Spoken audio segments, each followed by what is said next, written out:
It is with a sad heart that we have to make this special announcement. If you don't know this already, we're not happy to bring it to you. But the royalty of Star Trek, Nichelle Nichols, passed away. And it is with a heavy heart that we have to report this. She was just iconic. Anybody who was a Star Trek fan knew of her impact on the role, and as well as across fandoms and NASA and everything else. So we're going to take a little bit of a moment here to express our feelings and thoughts concerning this beautiful, talented woman. Chief? Okay, so I've never gotten a chance to meet her. I haven't met many of the Star Trek people just because I'm a kind of a scaredy cat, but Nichelle was legendary. I mean, we probably all know the story about Martin Luther King telling her to not quit Star Trek and stay on the show. That was huge. This is history-shaking stuff that she was part of. And not just because she's a wonderful character, she's also a wonderful character. And she continued to be a wonderful character. I loved her, even in the Star Trek movies. Even in Star Trek 3 was like one of my favorite moments where she basically told a guy to get in the closet because she's taken over when they were stealing the Enterprise. I thought that was a hilarious moment that sticks with me. The documentary that came out just recently about her life and the things that she did was fantastic. So just legendary. My experiences, I never really met her at the conventions, but the first day I walked into the convention in the morning, I saw like the last 3 minutes of one of her panels. They were honoring her and everyone was clapping. And I was just walking in, not knowing what the hell. I was trying to find my seat. I'm like, where's the seating in this place work? And there she was on stage. I'm like, holy shit, her is on stage. It was just amazing and wonderful. And she did have a table at the vendors area, so you could go up and meet her. But I was still too scared to go up and meet her. I almost met her accidentally exiting one of the panels because she was being wheeled in to one of the places the opposite direction. It was just like, whoa. I think I just ran into her coming back from the restroom or something. It was like, wow, that's Star Trek. You get those kinds of crazy encounters just being a regular fan at a Star Trek convention. Once in a while that happens. But yeah, Nichelle was just so special and so wonderful.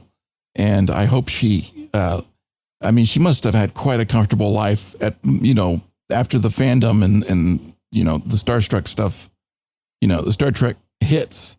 That must have been a wonderful life for her, and I hope it was. I agree. And Heather, do you have any thoughts concerning? Yeah, I do. I loved watching her. I think she was one of my favorite characters on the original series because it was nice to have a strong, intelligent woman to look up to. And she played that part really, really well. I loved her character. And she did so much when she was in that role. I mean, even like at the Star Trek convention, if you listen to Whoopi Goldberg, she talks about how Nichelle inspired her as a child. I mean, she touched so many people in so many different ways. And she really made a difference being herself and being who she was. And I'm really going to miss her. I never met her at the conventions. I only saw her from afar, but I admired what I saw, and I wish I would have gotten to know her in person. Number one, I know you have personal experiences. Do you want to relay some of them to our listeners? Yeah. So one of the first time I got to meet her, and I did the photo op with her. I just remember coming out of that and being very overwhelmed by her presence. Just there was this feeling that she gave off, and it was very, very emotional. And then recently I had the honor of being her escort and bodyguard for her last convention, and I spent like several hours in her presence, and she was just amazing. And it was cool to see her, like when a fan would come in and she would just light up. You know, it's gonna be weird, knowing that she's gone. And there's, some of her co-stars have tweeted, like George Takei said, I shall have more to say about the trailblazing, incomparable Nichelle Nichols, who shared the bridge with us as Lieutenant Uhura on the USS Enterprise and who passed away today at age 89. For today, my heart is heavy, my eyes are shining like the stars you now rest among, my dearest friend. And then, Kate Mulgrew made a post, Stacey Abrams did, Linda Park. And I don't know, if you want to read the LeVar Burton one, Nathan, that's... You can read that as well.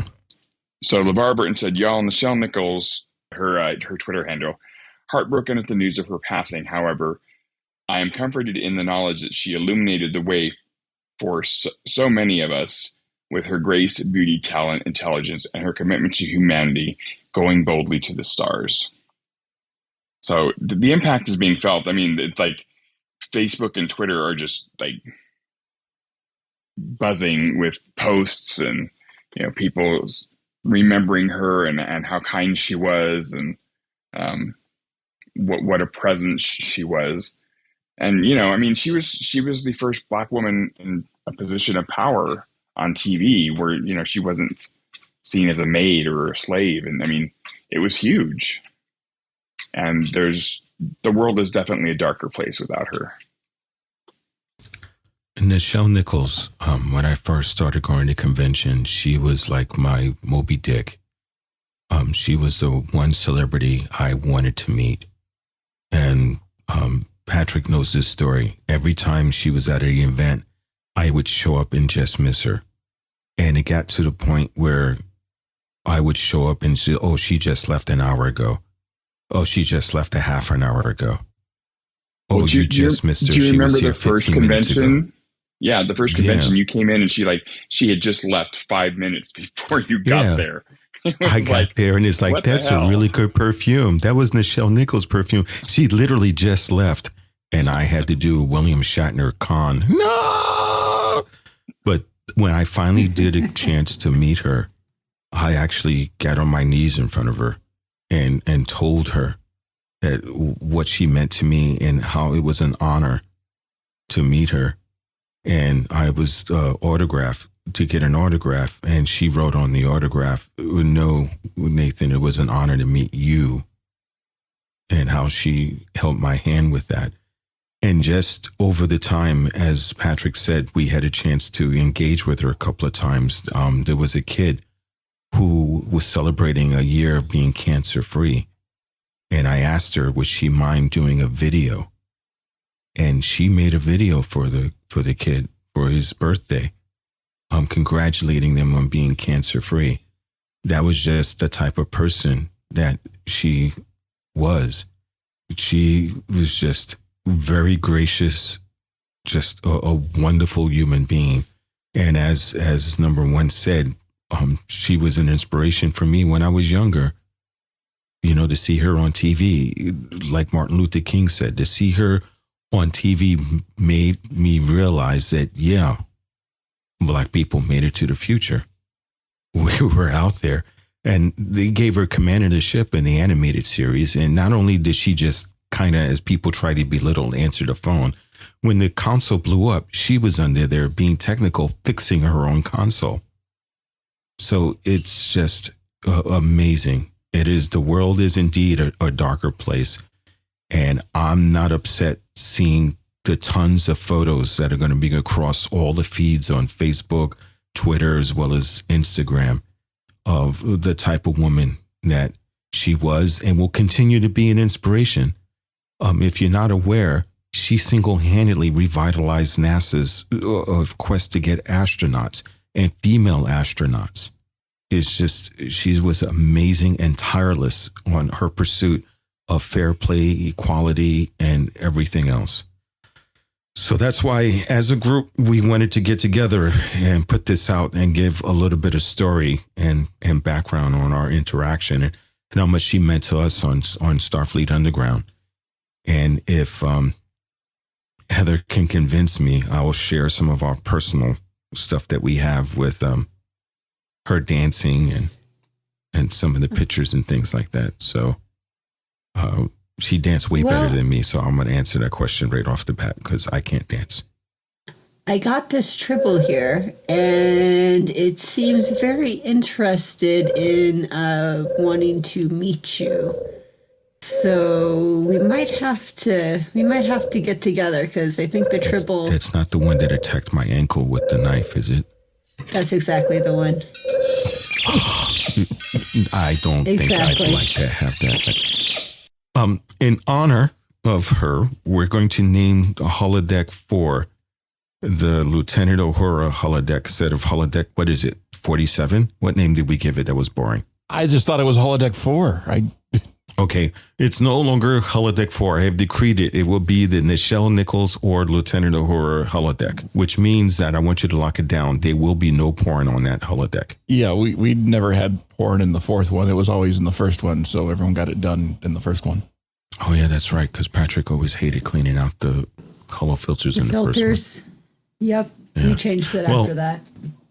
We just wanted to be able to say we're ending on a little bit of a more of a positive note, because I'm sure she wouldn't want people moping around, want people to celebrate the accomplishments and everything that she has done on her career. So celebrate her life. Yes. So thanks, crew. I know it's not often we get a chance to call everyone together from their duty stations on this. So I appreciate that. So, and number one, thank you for the idea also, because I was godsmacked.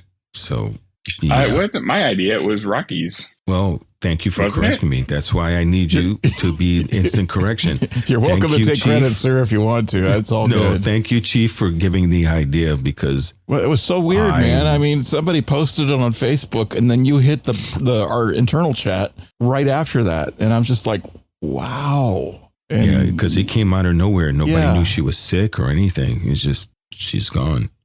So, well, she had been going downhill for a while. We knew that, but, I don't think any of us thought it was close to that time.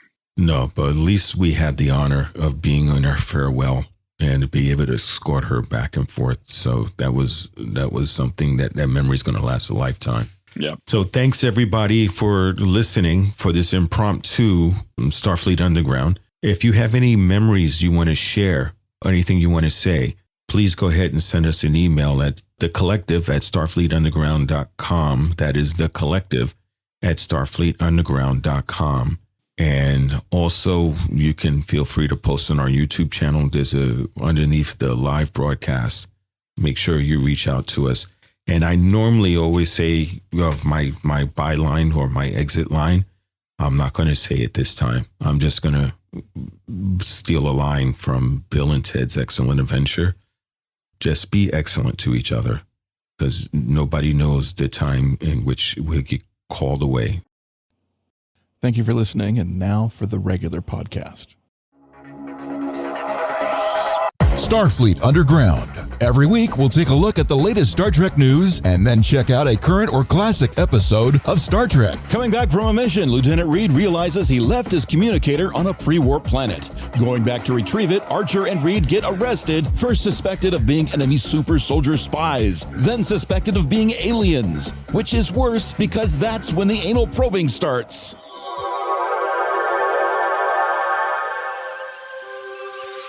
What do you mean you lost all of our communicator comm badges? Doc, come on. How can you lose it? You're freaking basically a computer/Android type thing. It's a rolling communicator. Come on. Yeah, its memory is supposed to be, infallible. How can you lost all of our comm badge communicators? They were playing Ding Dong Ditch. Oh, I'm going to kill him. I am going to kill him. I want to scroll through the latest social media, and I don't have my communicator. What the hell? I think I know where you guys are doing this every week. We're going to ban you from watching the homework episodes. Because every time there's something comes up in the homework episodes, you guys replicate it. So why? Don't try to change the subject. I know we're broadcasting. It's a lost cause to try to stop it before we start broadcasting, because you guys always do something and it goes out and then people hear it before we actually start the show. But I don't care. What do you mean? If you give everyone back the communicators, will I still be mad at you? No, I won't be mad at you. You give them back. Okay, the dot just ran out of here, so be aware. You're going to be getting all your comm badges back. Okay. Or cum badges? No, that's yours. That's a different badge. Yeah. It already sticks to the uniform. That was a sock. It already sticks to the uniform. You get that one in the Scouts, right? You got that in the Scouts. Oh, I think that's like the last year of Boy Scouts. The very, very last year. It's just a sock, isn't it? Well, it depends on how you earn the badge. Oh, jeez. Is that why all yours is stiff in the corner? You know, what are socks for? Oh my God. That's funny. I saw a meme once where Sock was sitting on a couch talking to a therapist, and the Sock went, "That's when I realized it wasn't his foot." Oh. Oh. I thought that was funny. Okay, let's get ready to get started here. First off, welcome aboard, everyone. Thank you for joining us for another week of Starfleet Underground. We're still going through the Enterprise episodes, but we'll be back with the new Trek soon. So if you don't like Enterprise like Heather, just commiserate with us. And that'll work. We have a full crew complement. I have my science officer. Hi, I'm Heather Ferris. I'm the science officer. And Captain, I cannot wait to get these comm badges back because I'm trying to sit here talking with my assistant and I can't understand a word they're saying. The communicators had the translator on it. Oh, that's right. You have that exchange officer. Mm-hmm. How am I supposed to communicate? Tell the dots to get their asses up here. Yeah. How's that working out, though? Because they're trying to use a universal sign language and they get multiple arms. Yeah, I keep telling him you can't poke there, but he doesn't understand. Yeah, that's maybe a problem. It's a huge problem. It's a huge problem. That's what she said. Yeah. It's very violating. Oh, is that him? Yeah, I have no idea what he said. Despite what he tries to tell you, poking you in your bubbly parts is not a way to say hello in their language. I swear, and I keep telling him that, but he's like, you have to respect my culture. Okay, that's funny. I'll give him an A for effort. And we have our wonderful, wickedly intelligent and observant, because he catches all of our mistakes in real time, is my first officer. I am Patrick. I'm number one. I'm the computer guy and the foreign species liaison. And yep, you keep me really busy. Of course we do. Well, we have to justify your cabin. So you dumb as dirt. That'll work. And just like it, I'm all over the place. And the winner of the O'Brien Award, I can't say I won the lottery? Oh my God, I won the lottery? Oh, you said the O'Brien Award. Oh.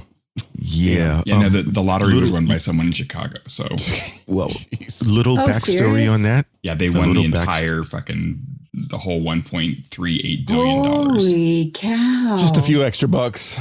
Little backstory on that. That person was me, and I was going to go ahead and claim it and live like a king in the 20th century. And Section 31 got involved with the temporal police. So they forced me to give up the ticket to some rando. Oh. Well, you can't win them all, even when you try. So messed up. No, the next Star Trek convention was going to be called Nathan's Convention. Featuring Star Trek. Nathan's Star Trek Convention. Yeah, oh my God. No, they forced me and told me there was a whole violation and you mess up the timeline and things would change forever. All this other stuff like I cared, but there's that. All right, go ahead and continue. The winner of our Brian Ward. I'm sorry. I didn't win the lottery. Oh, well.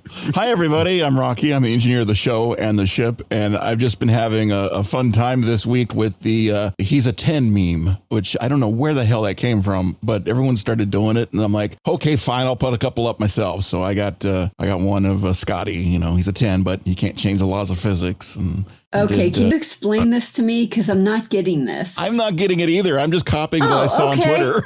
Oh, good. I'm not the only one. It means is like he's absolutely perfect except for. Yeah, and then there's just like this stupid reason he's not perfect. So okay. And I saw the one of Jordy in bed, so I thought that was funny. Okay.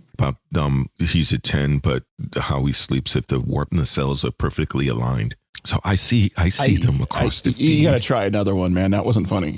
Yeah, that didn't work at all. Well, that's the one I thought I saw. Did I see that one or no? That was fucking lame if you did. It wasn't the one I did.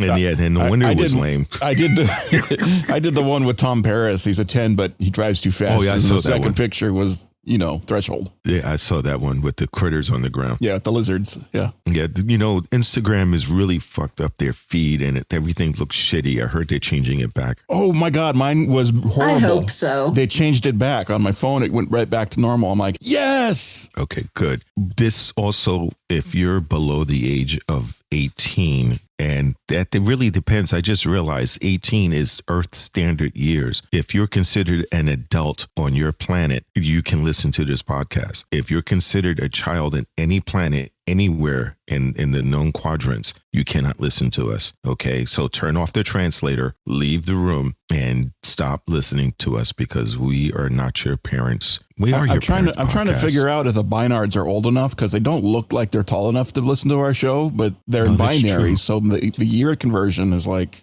I can't figure it out. It's a bunch of zeros and ones. I think the Klingon kids rebelled and listened to us anyway. They probably would. And the Bynars for us, since they're binary. From Uranus?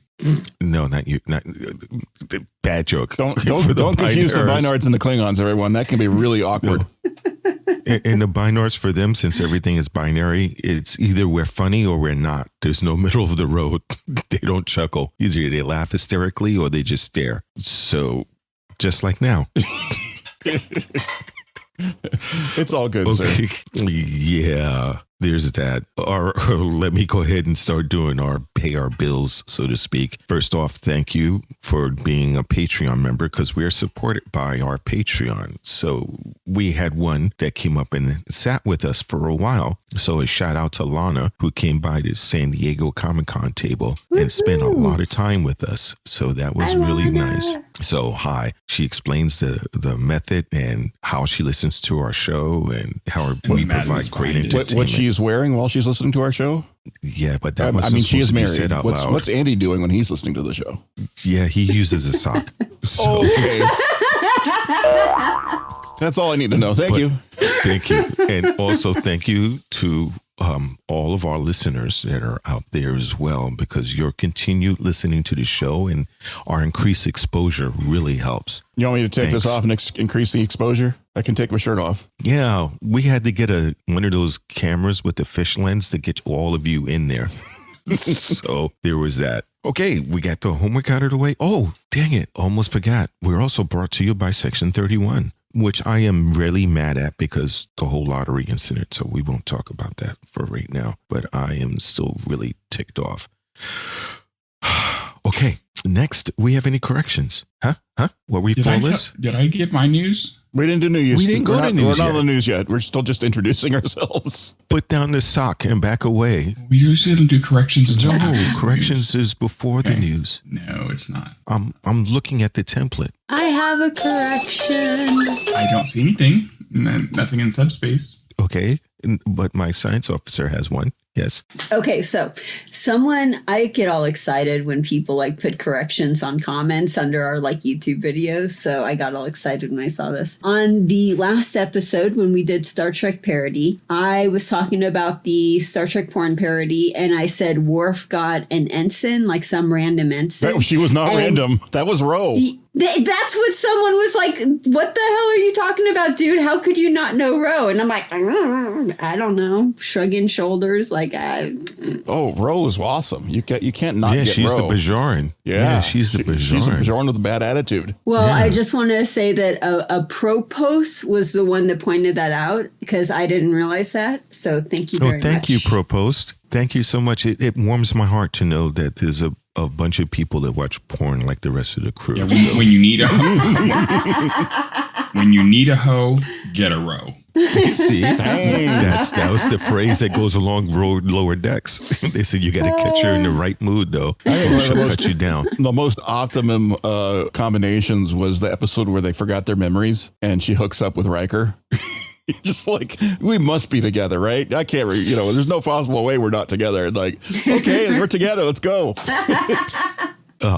She's awesome. An awesome conversation afterwards. She's a wonderful actress. And if you remember, go forward in history to Battlestar Galactica, not forward in galactic history, but in our history. She was the commander of the Pegasus on Battlestar, the remake of Battlestar Galactica. She was vicious on that also. Cool. Badass She was bitch. very vicious. I mean, she's awesome. Yeah. I also heard the insults she told a random Starfleet officer when they hooked up, and it affected him so much that he had to go to therapy and lost out on duty because apparently when he dropped his trousers, she laughed and said, the last time I saw something like that, it had an eraser on the end of it.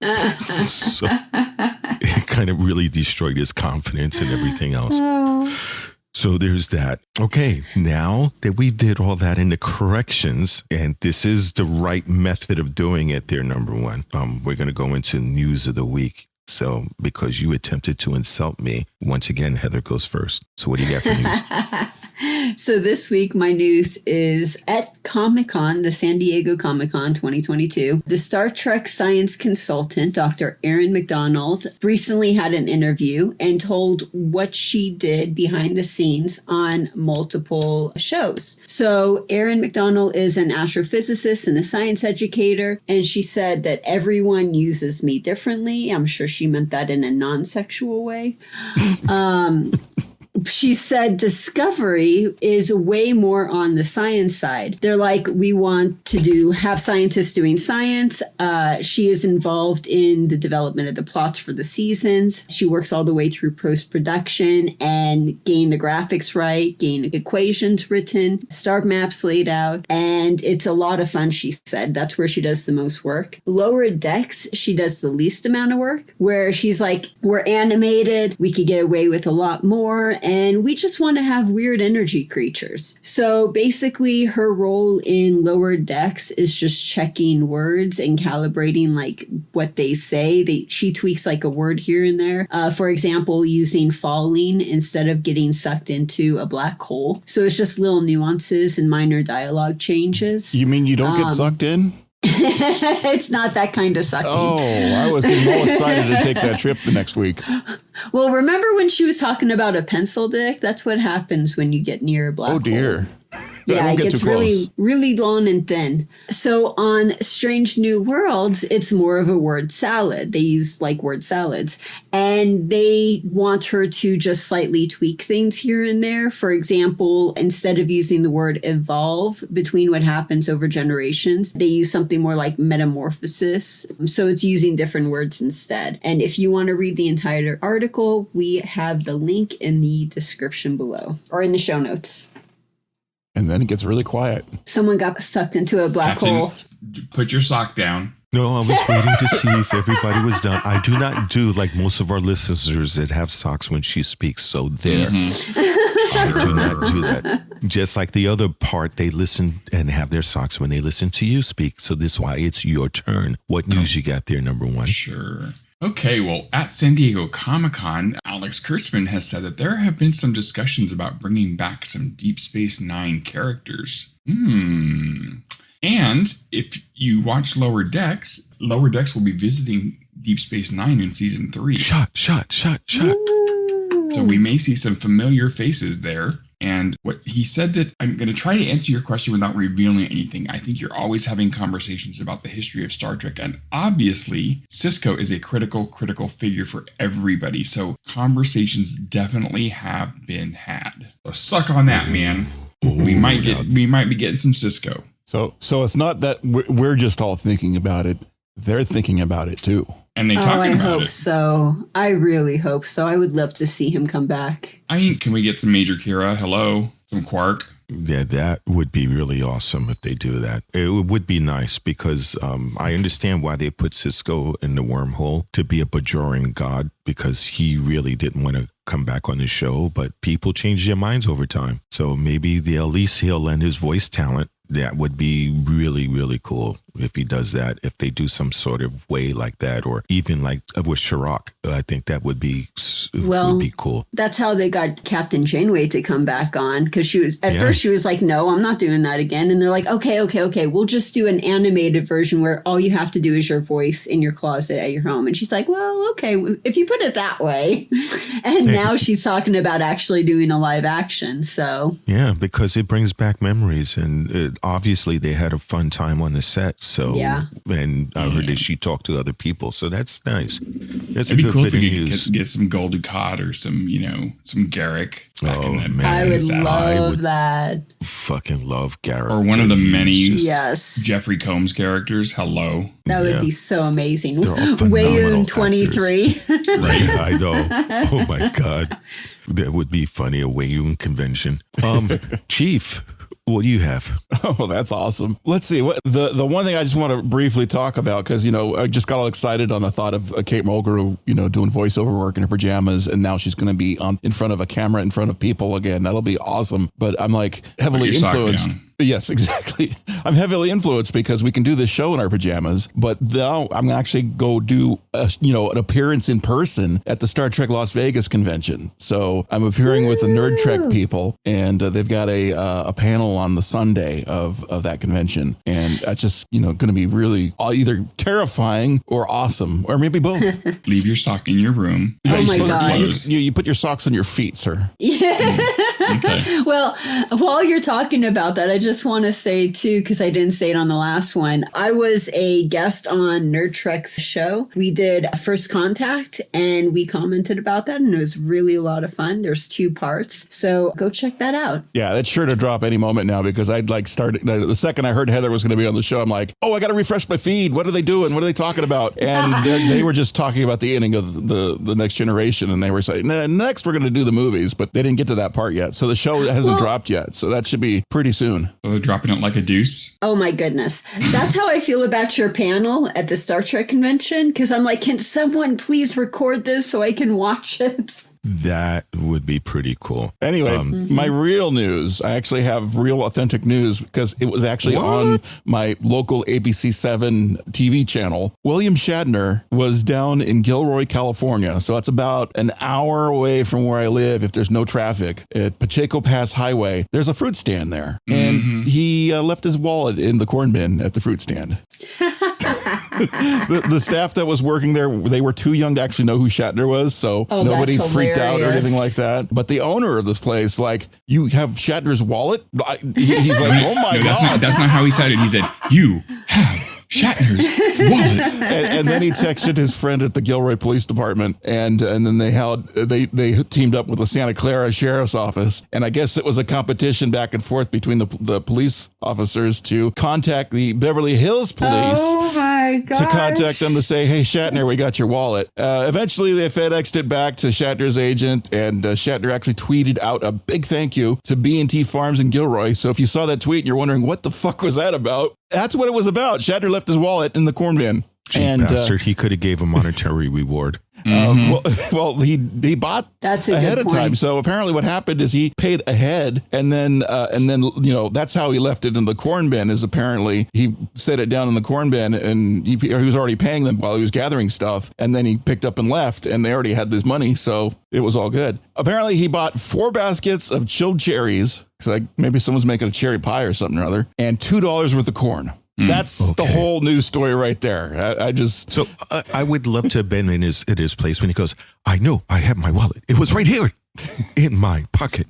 I must have left it on that planet. Well, at least that's some good news about Shatner compared to what he did at Comicon. Oh, you know what? Well, I saw the videos out there on YouTube. You guys can go look and find the video on this now. It's actually a pretty good panel overall, but at the end, he started talking about that stuff, and I don't think everybody jumped on him. Everybody jumped on him, and I don't think he quite finished his sentence a certain way. I think he had other thoughts to it, and they just didn't come out because everyone was freaking out what he just said. That's the kind of thing what happens when live, but at the same time, 90. Yeah, at the 91 apparently. Yeah, and at the same time, we all know that Shatner is like not the foremost expert on Star Trek nowadays. Well, when you don't even watch your own Trek series, how can you fucking comment on the current Trek series? And then to say that Gene Roddenberry's rolling over in his grave about the new Trek series. And you know what, guys? It's all cool because Melissa Navia is on it. She's like taking the task on Twitter. She really fucking laid it out, man. I love her so much for that. Mm-hmm. Yeah. But he is 91. So and there are people who have uncles that are 91. They don't even let them put the stove on by themselves.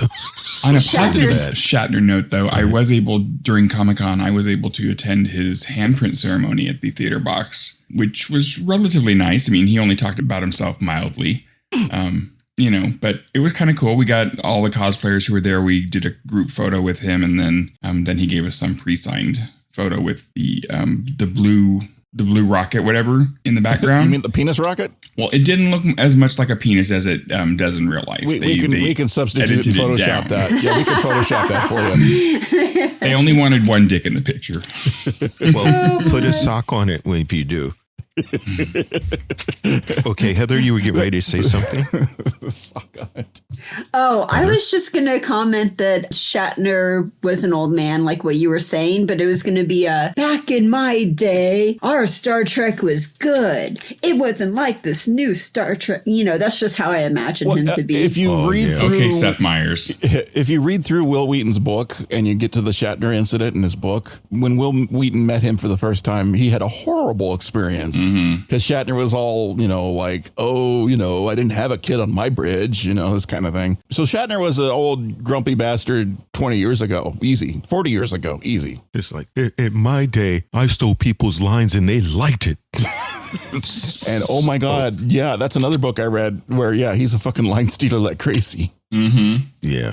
But anyway, I still love William Shatner's Captain Kirk. But more news coming out of Comic-Con, though, real quick, is Lower Deck starts on the 25th of August. Woo! But we knew that already, didn't we? Cool. Yeah, we knew that already. Oh, okay. Yeah, but still, just the same. If you're not one of the cool kids that are following every little ounce of news coming out of Comic-Con, Lower Decks, August 25th. Okay, we're going to, move on to my little bit of news before we get on the show. It's going to be a little bit more of an abbreviated show once we get going. Because, in order to spare Heather's emotional state of mind. Woohoo!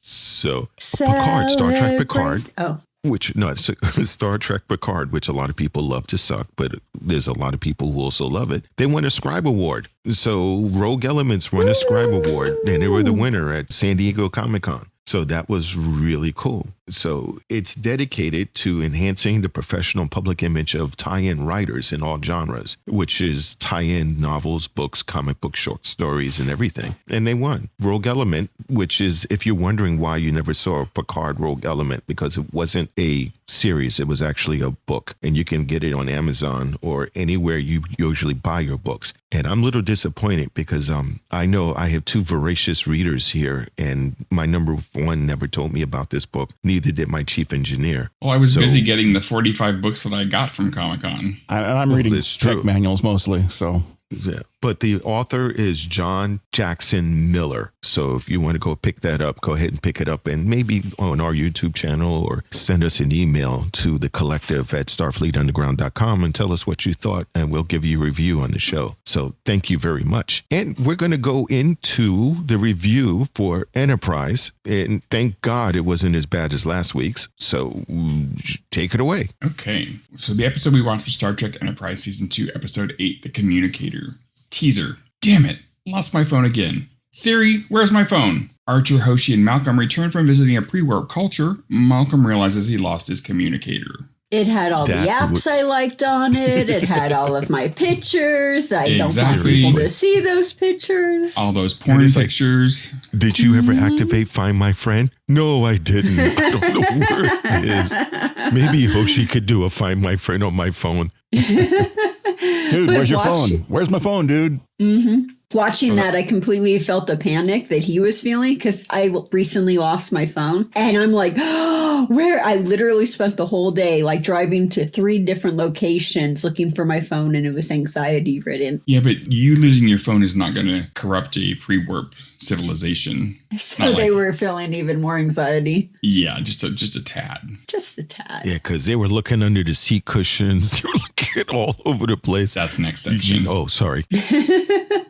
Okay, so the teaser was really short, so let's jump to Act 1. Act 1. This is why we can't have nice things. You always lose them. Girl fight in a bar. The 3 of them tear apart the launch bay and the shuttle pod. The communicator is nowhere to be found. It's definitely on the planet. She thinks she can use the ship's scanners to pinpoint its location. They recognize the area, and T'Pol stresses the importance of not contaminating a pre-warp culture. Archer and Malcolm head down to the planet hoping to retrieve the communicator before the locals find it. Back at the same tavern, the bartender remembers them and suggests a certain food. He signals to the police that Archer and Reed are suspicious. Malcolm's scanner determines the communicator is in a room off the main area. They go to retrieve it, but the door is locked. Upon returning to their table, the 3 military guys confront them and a fight breaks out. Archer and Malcolm are subdued. It was a trap set by the military. They are thought to be spies of the Alliance. And now they have a phase pistol and a scanner too. Yeah, that was kind of funny. It's like, okay, we got to go down, we got to look at it. And if the communicator is in another room, they know somebody found it and messed with it. Oh, you just got to ask for the lost and found. We lost a little silver box. Could you guys, maybe retrieve it from lost and found? I lost my box. Is that And they look at you like, what are you, from another planet? This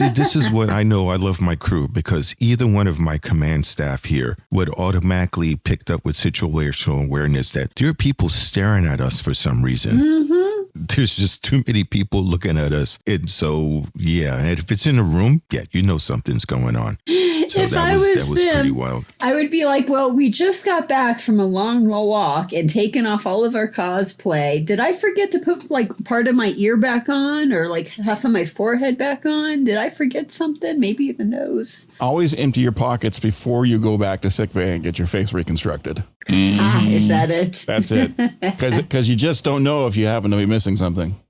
Oh, that's very true. And at least Hoshi was smart enough to look at Find My Friends and be able to tell where the phone was. So Isn't that amazing? That's a technology they didn't even have in Star Trek. Now you can find my phone and it GPS locates exactly where it was last hitting the cell site. And they had to fit it. She couldn't even get within like a couple city blocks worth of where it was. That's like our technology is so much cooler now. I know, right? So basically, if it was really that year, they would be like, oh, we have a tracker on the phone. Let's transport it back up. Okay, we're good. Let's go. Right. Just end of the show. How it should have ended. And air tags are a lot better, Well, Heather, you picked up a good point because I was thinking about that. Because, okay, do we have the signal of the communicator? Yeah. Lock onto it? Okay. Beam it up. We're done. Yeah. Exactly. Credits roll. We can triangulate where the fucker is. Just beam everything up. It's like, oh, it all went missing. No big deal. That's the entire reason the transporter was like invented to begin with, was to beam up supplies to the ships and shit. Yeah. It's like, find my communicator, beam it up. Uh-huh. It's the find and beam. This is true. TM, trademark right there. And then when they walk in and they're like, oh, we lost it in a bar. I'm like, oh my God, I'm expecting them to go to the bathroom and see if you left it in the bathroom.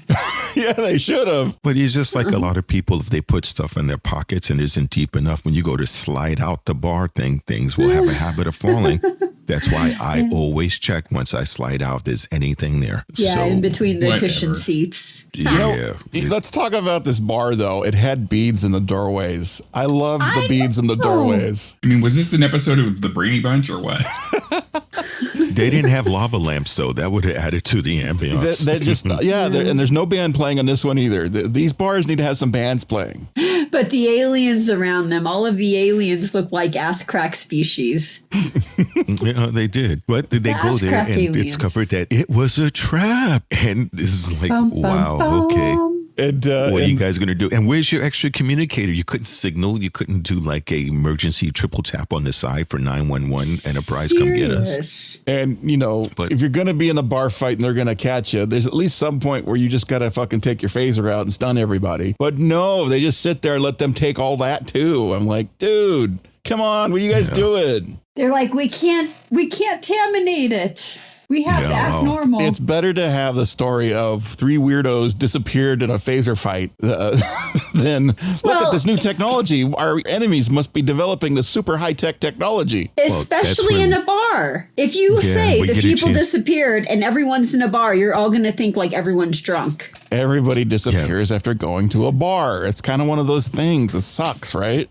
Well, I can't wait till we get to the end of it because I got thoughts. So it's pretty cool. Okay, I guess we can skip to the next part there. Number 1. Okay, Act 2. Butt dialed, no answer. I don't look good in stripes. Let's use Wonder Woman's plane for the rescue. Trip thinks something's wrong and T'Pol agrees and they try to hail the captain but get no response. Hoshi sees they've moved from the tavern and T'Pol wants her to isolate their biosigns as best she can. Archer and Reed are in a detention center but they won't give up any information. Ghostus tells them he heard T'Pol's hail and wants to know who the captain is. Archer tells them that they are not military. Ghostus suggests that they came to assassinate Chancellor Coulter. Archer is hit twice in the head and when they see that his blood is red, they order Temek to do a full examination. Hoshi locates them and a plan is made to rescue Archer and Malcolm. Trip suggests using the Suliban ship's cloak, which he almost has working. While trying to get it fixed, he has an accident and his forearm becomes cloaked. So that he can give himself a hand job and no one will notice. It was called The Stranger. What I thought was kind of funny is that Hoshi calls down and she's like, I could tell the line is open, but there's no answer. So right there, that's a red flag. Went right to voicemail. Yeah. Yeah, we know that it's beginning of tech because once again, they located the biosigns they could have locked on and beam them up. But the technology is not really perfect yet. So there's that. Even like 911 operators know that if you call and no one's saying anything and it's just like, they'll usually send, cops out to that house to see if everything's okay. Again, technology today is different because they can just, use GPS and triangulate. They don't even have to use GPS to do it. They can triangulate your ass with the cell towers. They don't even need to see the satellite. Nope, where it bounces off the towers. So there's that. Technology these days is so exciting because we're basically living in a non-Starship tech environment. Everything from voice control to on-demand video, communicators of visual communication. I mean, there's on-demand video? All kinds of stuff. So starships are next. We just don't want penis rockets. Yeah, there's that. Well, at least, some of us don't. If you're using them in person, in private, then that's a whole different story. But some are way too big. If you get a ride to space, it's all good. I think it would be hysterical if they had the penis rocket and as it takes off, like a heat shield around the capsule pulls back so it looks like a foreskin. Oh my God. It's a revealing rocket. Release the heat shield. Don't say release, that's the wrong word. It's going through the atmosphere now. The heat shield is rolling back. Oh my God, cut the feed. Either that or they blur it.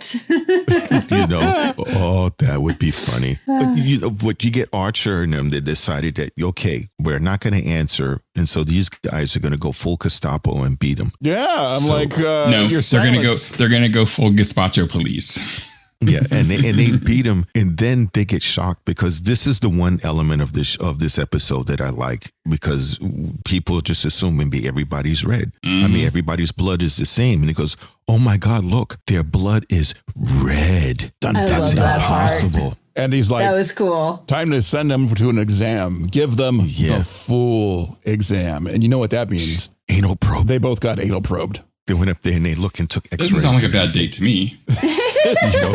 Now that's why you visit all these planets all the time, incognito, right? No. He's always visiting. He always wants to stop by and visit the pre-warp cultures. Now I know why. Well, it's just like the little meme they have of I'm crossing streams here of Star Wars where Vader is choking an officer and he goes to choke him and the officers look at him and goes, harder. Daddy. And Vader goes, what? What? So, yeah. So that was a good point. I did like the writing for that they show differences. The only thing I didn't understand is if they had different color blood, why were they still pink? Because pink is what gives, the red blood is what gives us that pinkish hue. If you don't have a Spock lot is of pink. melanin. That's what I was going to say. Is a Spock little has greenish. green blood. Well, back So in the he 60s, is greenish tints. Back in the 60s, nobody knew how to calibrate their TVs correctly. So everybody's color really didn't even matter, even though they had color. Nowadays, it's kind of like, the complexion matters just a little bit. Yeah. They always had a light greenish tint on him on the earlier shows. You can see it now that they tried to turn around and they upgraded the resolution. So that's different. But it was pretty cool. Did you guys notice when they said, you've been surgically altered? And I'm thinking, why are they weren't surgically altered if they're sitting there easily ripping off their foreheads like you did cosplay or something. I did notice that. It was like, they're surgically altered. They have to go to sick bay. I mean, it looks like somebody just put makeup on them. That's the next section. Is it the next section? Is that really? They don't talk about being genetically enhanced till the next section. Okay, fine. Oops. Well, yeah, that's right. That was the line Reed said. That is next section. They talk about the pleasure boat, right? Yeah. So what are you, a captain of a pleasure boat? Come on. Yeah. Well, he's a dick, so that works. And Walter said, it's a nice place. We'll be making another run. We should go fishing, sometime. And of course, this planet probably won't have fish. They'd be like, "What are you talking about?" Let's also say that they did not have the communicators with them, but yet the translation was flawless. So these people, oh my God, plot hole. Earth talk, but that's okay. Whose hole? That was something, not your hole. Plot hole. Yeah. So let's go ahead, I guess, and get hole. ready to jump to 3 because I'm excited about getting to the part that I can yell at. Okay, Act 3. Wait a minute, I thought this was a Paramount production, not Universal. Where the hell is Claude Rains? Live and let die by the truth. Phlox can't read Trip's arm through the cloak and gives him a glove to use. Back on the planet, Ghostus confronts Archer and Malcolm as to why their internal organs don't match his. Malcolm says they've been genetically enhanced prototypes, just like the weapons. Temic says it's plausible, but suggests killing them so he can study their enhanced organs in detail. Trip and Travis are working on getting the Suliban ship together when T'Pol learns that the captain and Reed will be executed shortly. T'Pol says it's time to go, work on the cloak on the way down. Back in their cell, Archer concludes that it would have been the wrong choice to tell them the truth. Malcolm says he's not afraid to die, and he's expecting a rescue at any moment. I like the fact that, they're coming down on the ship. Did we get to the point where they're in the atmosphere in this section? No. Okay, so I won't talk about that part. Yeah, so they're getting down, and now he's got a glove and a new uniform, and he's like, well, I like that. No one got my opening teaser. Yeah, we did. That was funny, but we didn't have to not explain it for the ones that didn't get it. Okay, so I thought this was a Paramount production, not Universal. Paramount being Star Trek, and Universal being The Invisible Man. Ah, okay. Gotcha. That was a deep cut, which we appreciate. And Claude Rains played the Invisible Man. So okay. See, gotcha. Okay, check. Good job, sir. See, that's what happens when I try to be intellectual with people. Oh, slam. If you explain it to us, we'll appreciate it. We may not catch it right off the bat. If you give us a little explanation, we're all love, man. It's all good. That's funny.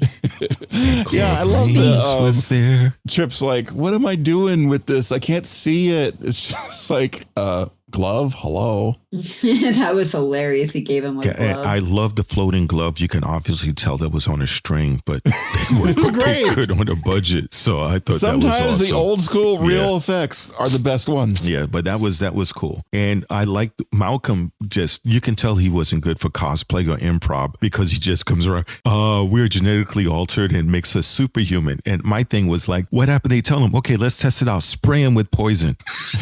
Yeah, what happens here? And the phaser, they're taking a look at the phase pistol, and that's like awesome. It's like, oh, cool, look at that. And then they put it on the high setting, and it blows the wall apart. I mean, this is like, oh God, what if all their troops have this weapon? This is scary. Then how could they change the setting on it and didn't accidentally put it on overload and kill all of themselves? Well, it's got two settings. It's stun and not stun.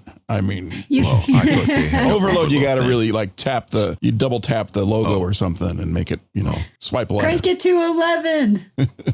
Yeah. But they're out there and they're like, oh, good, we have this. And they're like all freaked out because they think that their so-called enemy has this stuff. But as we continue on. I'm wondering about this method of we're just some other guys. We're not aliens from another world thing. At some point, you've got to say, okay, look, we're not with your alliance buddies. We're people from another planet. We're just visiting. We're not here to hurt anybody. Yeah, we don't want to interfere. Could you? Yeah, I mean, just Archer. It's kind of obvious. Their cover's blown. They got phasers and communicators. They didn't want to blow. They didn't want to blow the prime directive. Somebody didn't want to get blown. You know, Archer already got written up this month. He didn't want to get written up again. Exactly. He could have said they were chode, and that would have been. They would have to go figure and look at all the caves. For those of you who don't know, cannibalistic humanoids under deep. So they could have turned around and said they were not chode, chud. Okay, chud was something else. And once again, we show our real-time correction in action. So they could have been one of those. They could say we're cave dwellers. That was like a 1978 horror, B movie. Yeah, but I saw it. So there was that. So, but again, yeah, they're caught. They're convincing them that they're prototypes. All the weapons are prototypes. And yeah, so the next section I'm excited about.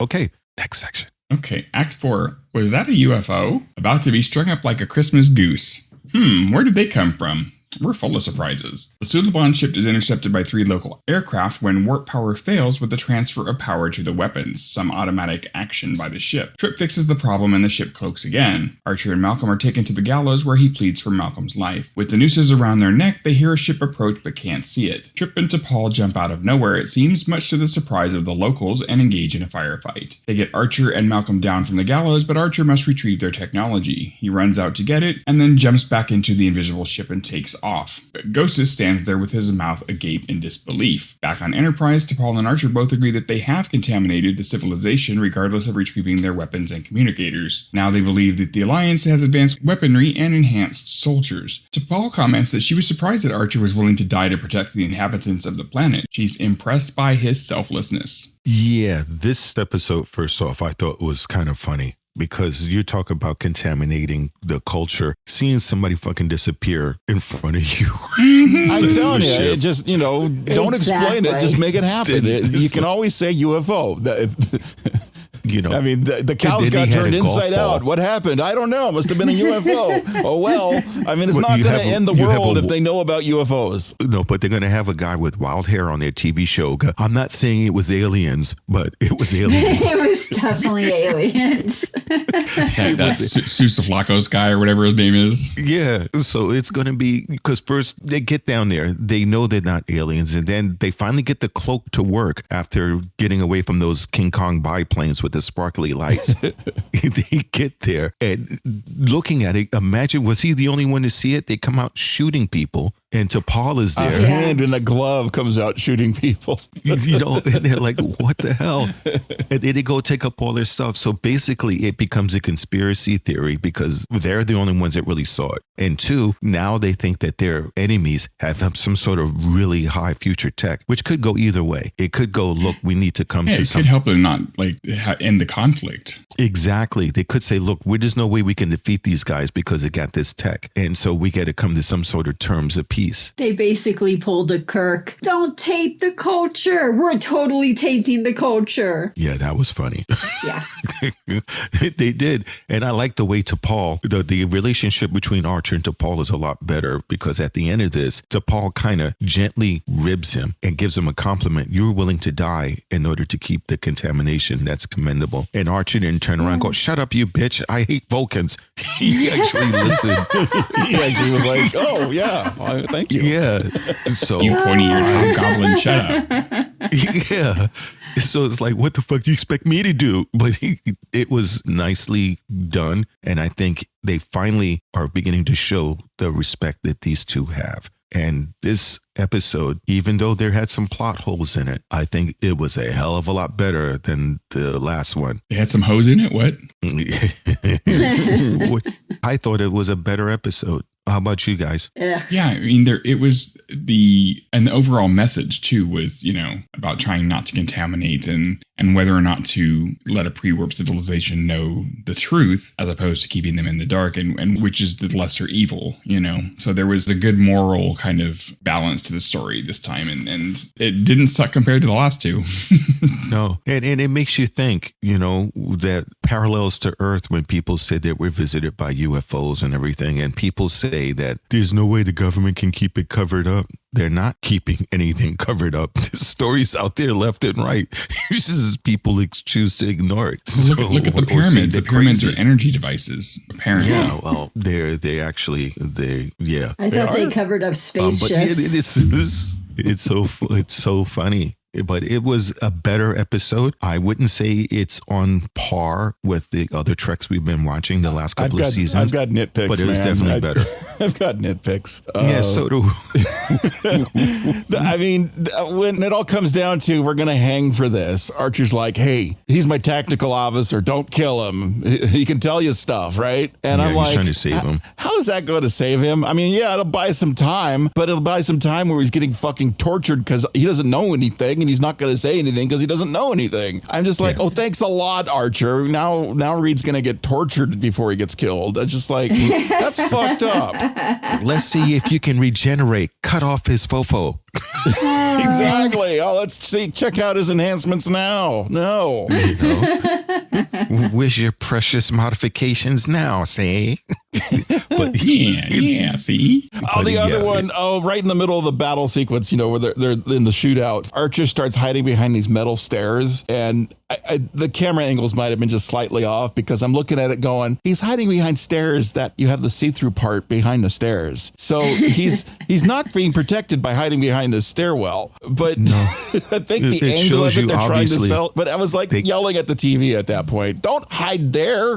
No, the other team was like the A-team. If you ever watched the A-team, they'd shoot 1,000 rounds at the people and miss until it's time to shoot a tire. Oh, I thought they can hit the tires. So many tires have lost their lives. I thought the stormtroopers were the ones that taught them how to shoot. It's been a thing since the 70s, that's for sure. There's a reason why the stormtroopers have that bad rap, because if you remember with the Sandcrawler, when Obi-Wan told Luke that those shots are too precise to be sand people because they have to be stormtroopers. Now, let's cut to Rogue One. When on Rogue One, anytime any of the rebels came out, the stormtroopers were pegging them left and right, except for that one guy who says, I am one with the Force is with me. Now, cut to the Death Star. When they escape on the Death Star, Princess Leia turned around. Death Star. Princess Leia turned around. Death, not deaf. Death. It's death, yo. Well, what he just said, when they escaped, Princess Leia turned around and says, you think that was easy? They let us escape. Okay, so now you have Vader saying, we need to find out where the rebel base is. Let them go. Don't you dare fucking kill them or I will choke slam you. Let them escape, because they had a tracker on them. Daddy. So they turned around and they did not want to kill any of them. So they were herding them to the ship so they can get out of there. That's why the stormtroopers missed all the shots, because you got a Wookiee that's 7 feet tall and you have 6 or 7 stormtroopers coming after him in hand, and they all miss. Yeah, I think it was all because of Vader's gave the order not to kill him. We got to let them escape so we can track where the rebel base is. What about the stormtroopers on the new thing with Grogu, with the Baby Yoda? And Baby Yoda, they're sitting out there and they can't they got Baby Yoda in the bag and they're shooting at the thing on the ground and they can't hit it at all. Well, those are no longer the right stormtroopers anymore. That sounds like something you would get at a fair. No, those were no longer there were no longer the clone troops that came after. They're like the copy of the copy of the copy. Right. Because they started getting normal people. Because back then, during the Clone Wars, they were all off of Boba Fett. And so they all had exceptional marksman skills. Obi-Wan says it's an elegant weapon. Talking about the lightsaber, it's not as random or clumsy as a blaster. No, yeah, that's true. So I think a blaster is just not a very accurate weapon. I still like the little meme I saw where Obi-Wan is giving the lightsaber to Luke, and he says, here, your father wanted you to have this when you're older. And then it cut to the scene where Darth Vader is all cut up and in the lava, and he's screaming at Obi-Wan, here, take my lightsaber and give it to my son when he's older. It don't make any sense. No, it doesn't. But I thought that was cool. Okay, let's get ready to tie this up here. Heather, what would you give this on your Heather rating? Oh, God. I was going to give it a 3, but then you guys started talking good shit about it. So I guess I'll give it a 4. Okay. I'm not impressed. I'm so looking forward to Lower Decks. Yeah, so say we all. How about you, number one? I'm going to give it at least a 6. I thought it was, it had overall the message of trying to not contaminate the pre-warp culture and then, not leaving anything behind either. So I thought it was pretty good. 6. How about you there, Chief? I'm even going to go 7, but that's about it. There's things, man. There's things about this episode that just don't jive with me correctly. And, it's kind of one of those things like, we'll just say we're aliens. It's okay. But there's also episodes where they'll beam down to a planet and it'll be like, yeah, we're aliens. Oh my God, they're aliens. And then that's a whole nother bag of worms. So you can't really win. The only way to win is not to play and observe from orbit. Mm-hmm. Now, I would have to say this episode was a lot better than the last one, so it might have artificially inflated my rating somewhat. I'm going to give it about a 5 and a 5 to a 5.5. There are holes, like I said, of not being able to beam people up, of not being in the communicator up, and little things like that. And talking about, we've been genetically modified, then why the hell do you have like prosthesis on your forehead? Couldn't they fix that too? So it was definitely interesting. Get a question, number one. What's the next week's episode going to be about? Do you know? You should. It's called The Singularity. Let's see, what's the preamble about that? Is this the one that starts the Expanse series of episodes? This is where it starts to get good, I think. Oh, God, I hope so. It's so we'll be able to see it for next week. You say Singularity and I think black hole. And this is T'Pol must save the ship after the crew becomes obsessed with trivialities during approach to the black hole. Oh, okay. That's the one that affects the crew. Okay, yeah. It starts to get better. We get some interesting ones coming up. Yeah, we do. Thanks, everybody who came by the San Diego Comicon table. We're going to give a review the next episode. So if you want to hear the stuff that we've experienced on it, we'll talk about it on the next show.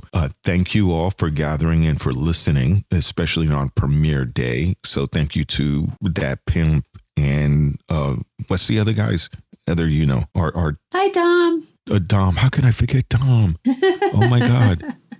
I'm just saying it's you haven't been in the chat room recently, have you? No, I haven't. Had a chance. Yeah, there's been a couple that keep showing up, and we love it because it's nice to have some people to chat with. They're part of our family, our close family members. Everybody else is like distant cousins. But thank you so much for listening and broadcasting with us. Before we sneak out, can we definitely plug the StarfleetUnderground.com website where there's a button that says merch, and you can go buy some merch. We've got merch you can go buy. We got merch. And what he said. And the Patreons. We love the Patreons, and if you really want to be cool, join the Patreons because please, we need the money. I mean, also, I'm sorry. I mean, I need the money. I have a direct request from one of our listeners. They want Starfleet Underground branded merch. Yeah, we want Starfleet Underground on the word. No. The words on the thing. We have that coming. So I have a girl. She's working on it, and we're going to post that up as soon as it's ready. But we have about 4 or 5 designs that we are currently working on that we are going to be posting in the near future. So you've heard that about getting more mouse pads with the ones that I gave you guys? Yeah, we'll do mouse pads that's too. That's a nice mouse pad. It's very I love that. I have it right here. And the coffee cup. You heard it straight from my science officer and my number one's mouth. We're going to have stuff that you guys can get. So again, if you have any requests, any comments, please go ahead and send us an email at thecollective@starfleetunderground.com. That is thecollective@starfleetunderground.com. Make sure with the heat wave and everything's going around this century that you guys be careful out there. And remember, just don't have a great week, but make it so.